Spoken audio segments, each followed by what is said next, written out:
Alors monsieur Naoki Urasawa, on va commencer par un petit peu de biographie. Vous vous décririez comment comme enfant? Vous étiez comment? Quand j'étais enfant. すごいやっぱりひねくれた子でしたよ。 Je crois que j'étais un enfant un petit peu tordu. Tordu comment? Non, non, il y en a. 一つすごい変な逸話があるんですけども、クラスでとっても優等生の子がいたんですけど、その子が作文、国語の作文の時間に小説を書いたんですよ。でそれがとってもハッピーでハッピーでハッピーな家族がどのぐらいハッピーになるかっていう小説を書いたんですよ。 Quand j'étais enfant un petit peu marrante, il y avait un garçon de ma classe qui avait écrit en expression écrite une histoire sur une famille extrêmement, mais extrêmement heureuse. 10歳ぐらいの時にね。 J'avais à peu près 10 ans.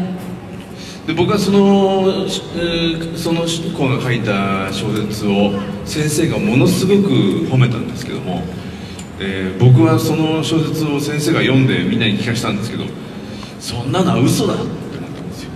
Et à l'époque, le prof lui avait donné énormément de compliments sur son histoire, et lui-même, il s'est dit non mais non, c'est pas possible, c'est une histoire complètement fausse. そしてずっと不幸になって不幸になっていろんな不幸が重なってもうどうしようもなくなる家族の小説を書いたんです。 Et par la suite, j'ai écrit une histoire d'une famille qui devient extrêmement, extrêmement, extrêmement malheureuse. そうしたら先生にものすごく怒られたんです。 Et à ce moment-là, je me suis fait complètement engueuler par le prof. Vous avez dessiné très très tôt. そう気がついたらもう4歳ぐらいの時には自分で絵を描いてそこに手塚治虫ってサインを入れてたんですよ。 Déjà, les premiers souvenirs que j'ai, dès l'âge de 4 ans, je faisais des dessins et je faisais des signatures en notant Tezuka. Quel rapport, qu'est-ce que ça constitue pour vous le dessin dans la vie de tous les jours, en dehors du manga? 音楽をやったり陸上部で走り回ったりしてる時もどんなに疲れていても家に帰ると必ず漫画を描いていたんですね。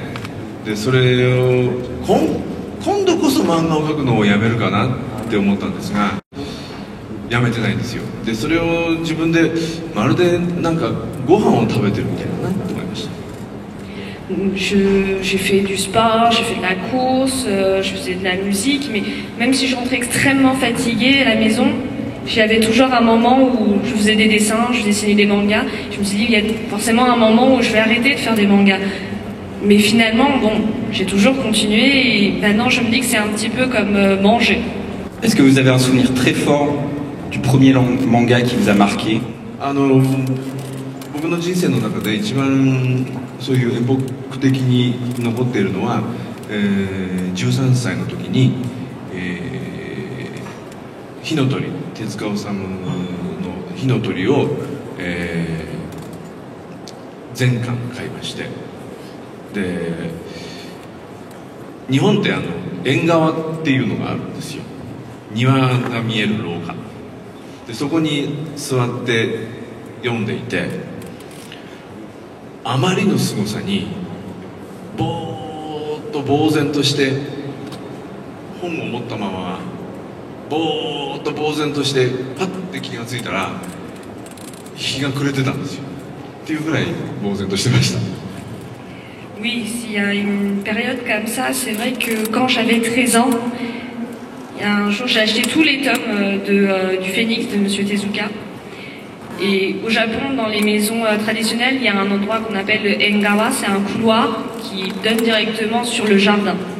Et il prenait les bouquins, il les lisait sur le couloir, et il a tellement été choqué, la tête complètement vide, que quand il a réalisé, quand il a repris conscience, c'était déjà la nuit. Et c'était tellement fort, tellement à ce point-là, qu'il n'a pas du tout vu le temps passer. その日その時以来僕の漫画に対する感情とか漫画感は今日に至るまで全く変わりません。Et depuis cette époque, le sentiment qu'il a envers le manga n'a pas du tout changé, même pas d'un poil, jusqu'à aujourd'hui. 自分の中ではその海外ドラマって日本におけるアメリカの海外ドラマっていうのが非常に日常的に流れていたもので、そういう中で例えば逃亡者、逃亡者なんだっけね、そういうのを本当に子供の頃から見ていたので、実はモンスターの世界っていうのはもともと僕の中にあったものなんですね。でだけどそれは日本の漫画界ではミステリーなようなものはなかなかヒットしないっていうので封印していたのを10年やわらとかハッピーとかいうその人気になる10年経っていよいよ僕の一番好きなものを描いてみようっていうのがモンスターなんです。Les séries américaines qui étaient diffusées au Japon faisaient vraiment partie de mon enfance. Par exemple, donc Le Fugitif. Mais les séries plutôt thrillers n'ont pas énormément de succès au Japon. Mais ça faisait vraiment partie de ma vie. Et après avoir travaillé, dessiné pendant 10 ans des œuvres qui ont eu énormément de succès au Japon, comme Yawara ou Happy, j'ai enfin pu dessiner ce que je voulais vraiment dessiner à la base.